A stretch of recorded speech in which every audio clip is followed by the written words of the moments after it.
오부장의 두 번째 동영상 강의를 시작하겠습니다.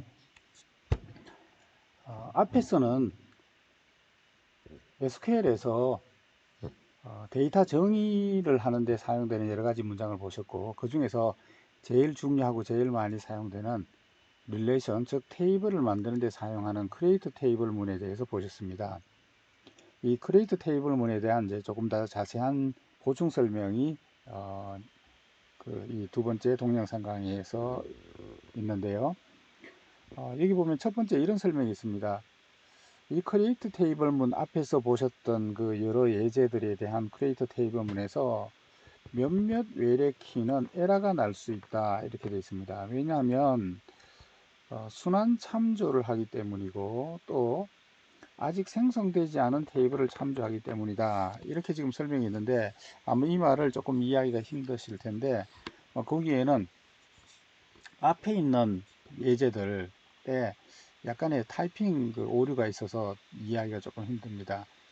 앞에 이 컴퍼니 데이터베이스에 대한 테이블들을 생성하던 이 크리에이트 테이블 문장이 앞에 이렇게 예제가 있었는데요. 이 중에 보시게 되면 이제 엠플로이 테이블을 만드는 크리에이트 테이블 문이 있고, 디파트먼트 테이블을 만드는 문장, 그리고 디파트먼트 로케이션 등등 이렇게 크리에이트 테이블 문이 있습니다. 앞에서 배우셨던 그 내용을 조금 복습하는 의미에서 보시면, 하나의 테이블을 만들 때는 크리에이트 테이블 하신 다음에 테이블 이름이 있고 괄호, 원괄호를 사용합니다. 괄호를 열고 열에 대한 정의를 합니다. 열에 대한 정의가 끝나면 콤마, 열에 대한 정의를 이렇게 쭉 해주시면 됩니다. 이 각 열에 대한 정의는 열의 이름이 앞에 나옵니다. 타입의 이름이 앞에 나오는 게 아니라 열의 이름이 먼저 앞에 나오고, 그 열의 데이터 타입이 오고, 이 열에 대한 옵션이 옵니다. 여기서는 이제 널이 될 수 없다라고 하는 옵션을 사용했는데요. 이렇게 이제 열에 대한 정의가 쭉 오고, 그 다음에 이 테이블의 기본 키가 뭐다라고 하는 것을 이렇게 프라이머리 키 해가지고 괄호 한 다음에 이렇게 주시게 되면, 이게 이 테이블의 기본 키를 지정하게 되어 있습니다. 근데 요 뒤에 뭐가 추가 내용인데 여기 지금 빠졌어요. 그래서 뒤에 있는 그 순환 참조라든가 뭐 이런 이제 설명이 조금 이제 짝이 안 맞는데요. 그래서 제가 책에 있는 제대로 된 예제를 이제 캡처를 했습니다. 요게 지금 여러분들 슬라이드는 없으실 텐데, 이게 이제 우리 교재에 있는 이 크리에이트 테이블 문을 캡처를 한 겁니다. 자, 여기 보시게 되면 크리에이트 테이블 한 다음에 엠플로이 한 다음에 각 열에 대한 정의가 이렇게 쭉 있고요. 그 다음에 기본 키를 지정하고 싶으면 프라이머리 키라고 한 다음에 괄호 열고 프라이머리 키를 이렇게 지정해 주시면 됩니다. 그 다음에 외래 키, 다른 테이블을 참조할 경우에 그 참조하고 있는 그 외래 키를 지정하게 되는데, 외래 키는 어떻게 지정하느냐면 foreign key라고 하신 다음에 foreign key 이름을 이렇게 괄호 안에 넣어 주십니다. 예를 들어서 여기 지금 보시면 부서 번호, 이것은 이 사원이 근무하는 부서의 번호인데, 이것은 부서 테이블의 기본 키인 이 부서 테이블의 D 넘버를 참조하기 위해서 있는 외래 키입니다. 그래서 foreign key라고 한 다음에 DNO 이렇게 외래 키 이름을 넣어 주시고, references라고 한 다음에 참조되는 테이블을 이렇게 적어 주시면 됩니다. 테이블의 이름과 그 테이블의 기본 키를 괄호 안에 이렇게 표시했는데, 이때 참조되는 테이블이 미리 만들어져 있어야만 참조를 할 수 있습니다. 그런데 맨 처음에 크리에이트 테이블 하면서 엠플로이 테이블을 맨 처음 생성하잖아요. 그러니까 디파트먼트 테이블은 아직 안 만들어져 있어요. 그래서 아직 안 만들어져 있기 때문에 사실상 이렇게 선을 하게 되면 실제로는 에러가 난다 이런 얘기입니다. 그동안에 이제 우리가 앞에서 관계 데이터 모델이나 ER 모델링이나 이런 거 얘기하면서 이 DNO가 부서 테이블의 부서 번호를 참조하는 외래키다라고 설명했기 때문에 그 설명에 맞춰서 포린 키 지정이 이렇게 들어 있습니다만, 실제 시스템 상에서는 미리 만들어져 있어야만 참조할 수 있기 때문에 이 외래키를 선언하게 되면 에러가 납니다. 그래서 미리 만들어져 있는 테이블을 참조를 해야 됩니다. 그래서 이거는 이제 선언을 할 수가 없는 거죠. 선언을 하려면 이걸 뺀 상태에서 테이블을 만들어 놓은 다음에 테이블 수정하는 기능을, 테이블 데피니션을 수정하는 기능을 이용해서 추가할 수는 있습니다만, 어쨌거나 안 만들어져 있는 테이블을 참조하는 이런 외래키는 선언을 할 수 없어서 에러가 납니다. 그 다음에 여기 보시게 되면 슈퍼 SSN은 멘토 사원 번호죠. 그래서 멘토 사원도 사원이기 때문에 자기 자신을 참조하는, 셀프 참조하는 외래키죠. 그래서 foreign key 한 다음에 슈퍼 SSN, 요거는 references 하면 다음에 자기 테이블을 셀프 참조하는 외래키다, 이렇게 되어 있는데, 이 셀프 참조의 경우에도 마찬가지로 만들어져 있는 테이블을 참조하기 때문에 엠플로이를 만들면서 자기를 참조하는 이런 외래키도 만들면서 선을 할 수가 없어서 원래는 에러가 나게 되어 있습니다. 이것도 마찬가지로 미리 만들어 놓은 다음에 테이블 데피니션을 수정하는 기능을 이용해서 할 수는 있으나 실제로 이렇게는 할 수 없는데, 그동안에 설명했던 관계 데이터 모델이나 ER 모델링의 설명하고 짝을 맞추기 위해서 이렇게 포린키 지정이 들어 있습니다만 실제로는 에러가 난다, 이런 뜻입니다. 자, 요걸 이제 뺀 상태에서 엠플로이 테이블을 만들었다라고 가정을 해봅시다. 프라이머리 키까지만 지정이 되어 있어요. 그런 다음에 create table department라고 한 다음에 디파트먼트 테이블의 각 열에 대한 정의를 쭉 합니다. 각 열에 대한 정의를 쭉 하고 이 테이블의 기본 키를 선언하고 싶어요. primary key 한 다음에 이 테이블의 기본 키의 이름을 괄호 안에 넣어주시면 기본 키가 지정이 됩니다. 그 다음에 후보 키, 기본 키는 아니지만 식별자로 쓸 수 있었던 후보가 되는 후보 키, 요것은 유니크라고 한 다음에 요 열의 이름을 주시게 되면 얘도 유니크한 값, 다시 말하면 서로 구별되는 값을 가지도록 지정을 하게 됩니다. 그 다음 여기 보시면 foreign key를 지정하고 있네요. foreign key 하면서 foreign key 하면서 references employee table의 SSN, MGR SSN은 이 부서의 관리자 사원인데 관리자 사원도 사원이니까 사원 테이블의 관리자 사원 번호를 참조하는 외래키예요. 그래서 foreign key 한 다음에 MGRSSN이 employee 테이블을 참조하는 외래키로 선언되어 있습니다. 자, 이 외래키는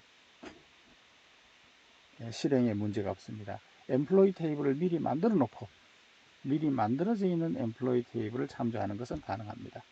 그렇지만 아까 앞의 경우에는 요거는 이제 예를 들어서 이렇게 설명했으나 실제로는 오류가 난다라고 하는 겁니다. 그럼 뒤에 우리 슬라이드로 다시 돌아가서 보시면 앞에 우리가 첫 번째 동영상 강의에서 크리에이트 테이블 문에 대한 여러 예제들을 봤는데 그 중에 어떤 것은 외래키가 실제로는 실제 시스템에 실행을 하게 되면 오류가 나는 경우도 있다. 순환 참조하고 있는 경우 아직 생성되지 않은 디파트먼트 테이블을 참조하는 엠플로이 테이블의 외래키, 요거는 실제로는 오류가 나는다 라고 하는 이제 그 설명이었습니다. 그래서 나중에 이제 다르게 그 만들어 놓고 수정하는 그런 기능을 통해서 해결할 수 있다라고 하는 이제 설명입니다. 자, 어쨌거나 이제 크리에이트 테이블 문에 대한 예제를 보셨고, 이제 이 크리에이트 테이블 문에 조금 더 자세한 내용을 이제 설명을 드리면, 이 크리에이트 테이블 문을 보시게 되면 각 애트리뷰트에 대해서 선언을 해주고 있죠. 애트리뷰트 이름이 나오고 그 애트리뷰트의 타입을 선언하게 됩니다. 그 애트리뷰트에 올 수 있는 데이터 값의 종류, 이 타입이 그 애트리뷰트에 허용되는 값의 종류, 값의 범위, 즉 도메인 역할을 하게 되는 셈이죠. 그래서 어쨌거나 그 애트리뷰트의 타입을 주게 되어 있는데, 이 SQL에서는 이 데이터 타입이 굉장히 다양하게 편의를 위해서 여러가지 다양한 데이터 타입을 제공합니다. 숫자를 다루는 이런 애트리뷰트에 대한 타입, 그 중에서 이제 정수 타입으로 보시면 인테저 타입이 있죠. 요걸 줄여서 int까지만 해도 됩니다. 스몰 인테저 타입도 있습니다. 그 다음에 실수, 부동소수점이라고 그러죠. 실수 형태, 소수점이 있는 실수 형태의 데이터를 저장하는 그런 애트리뷰트에 대해서는 플로트 또는 real이라고 하는 타입을 쓰면 되고요. 혹은 이제 좀 더 소수점 이하를 좀 더 많은 유효자리 숫자를 나타내고 싶을 때 하는 더블 프리시전, 이런 타입이 있습니다. 그 다음에 문자열을 다루는 타입에 있어서는 캐릭터 한 다음에 몇 개까지 글자가 가능하냐라고 하는 문자 개수를 이렇게 넣어주면 되는데, 이걸 좀 더 간단하게 캐릭터까지 끝까지 안 하고 CHAR까지만 해도 됩니다.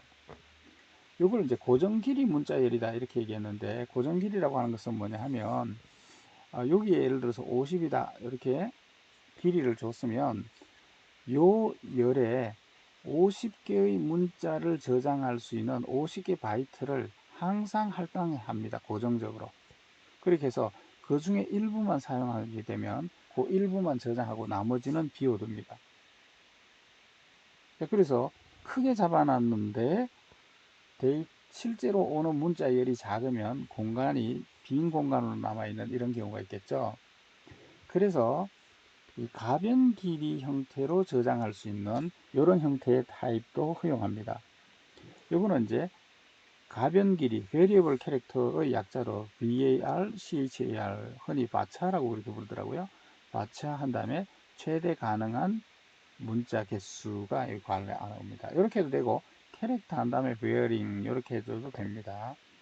요거는 이제 어떻게 저장되느냐 하면, 예를 들어서 50이다 라고 했을 때 최대 50개 글자까지 저장을 할 수 있는데, 50개보다 작게 오면 그 개수만큼만, 10개가 오면 10개 문자를 저장할 수 있는 10개 바이트만 사용하고요. 30개 문자를 저장한다 그러면 30개 문자를 저장하도록 30개 바이트를 사용을 하고, 최대 50개까지 가능하다라고 하는 겁니다. 이렇게 실제로 저장할 데이터 만큼만 공간을 할당하는 이런 방식입니다. 그렇게 되면 도대체 이 데이터가 몇 개까지 저장되어 있는가라고 하는 것을 구분할 수가 없죠. 그래서 이 앞부분에 몇 개의 문자가 저장되어 있느냐라고 하는 문자의 개수를 이렇게 같이 짝을 이루어서 이렇게 표현하도록 내부적으로는 되어 있습니다. 내부적으로는 이렇게 저장이 되는 거고, 그냥 우리가 그냥 개념적으로 생각할 때는 실제로 저장되는 길이만큼만 가변적으로 데이터 공간을 저장한다 이렇게 생각을 하면 됩니다. 대신에 이렇게 가변 길이로 저장을 하게 되면 저장 공간의 효율은 높일 수 있으나 데이터에 대한 검색이나 처리 속도는 좀 떨어집니다. 어쨌거나 이 데이터를 저장하는 방식의 차이를 위해서 고정 길이, 가변 길이 이렇게 두 종류의 데이터 타입이 있습니다. 그 다음에는 사진이나 음성이나 이런 것들은 빈맵 형태로 0, 1의 그 빈맵 형태로 픽셀이나 이런 빈맵 형태로 데이터가 저장되죠. 그래서 그런 사진이나 동영상이나 음성이나 이런 그 비트 열 형태의 데이터를 저장하는 이런 타입, 혹은 이제 비트라고 하는 타입이 있습니다. 이것도 가변 길이로 저장하고 싶을 경우에는 비트 베어링 이렇게 하면 됩니다. 그 다음에 true, false의 불리한 값을 저장할 수 있는 타입도 있고요. 날짜를 다루는 타입도 있습니다. 그래서 데이트라고 하는 날짜를 다루는 타입. 그 다음에 이 날짜와 관련한 또 다른 타입으로 타임스탬프라는 타입, 인터벌이라는 타입, 뭐 이런 등등의 여러 종류의 날짜와 시간을 다루기 위한 이런 이제 다양한 타입들이 있습니다. 그리고 이제 데이터 타입 외에 명시적으로 도메인을 선언을 해서 이 도메인이라는 개념을 이용할 수도 있습니다. 이렇게 하고 싶으면 create domain이라고 한 다음에 도메인 이름을 주고, 그 다음에 as 한 다음에 그 도메인의 데이터 타입을 주면 됩니다. 그러면 이제 요 타입의 도메인이 하나 만들어져서 아까 애트리뷰트에 데이터 타입을 줄 수도 있지만 이 도메인 이름을 주어서 이렇게 도메인을 사용할 수도 있도록 할 수 있습니다. 예, 여기까지 해서 이 애트리뷰트의 데이터 타입들의 종류들 그리고 도메인의 개념과 데이터 타입의 개념에 대해서 설명을 드렸습니다. 여기까지 해서 일단 두 번째 동영상 강의는 마치고 다음 내용은 세 번째 동영상 강의에서 계속하겠습니다.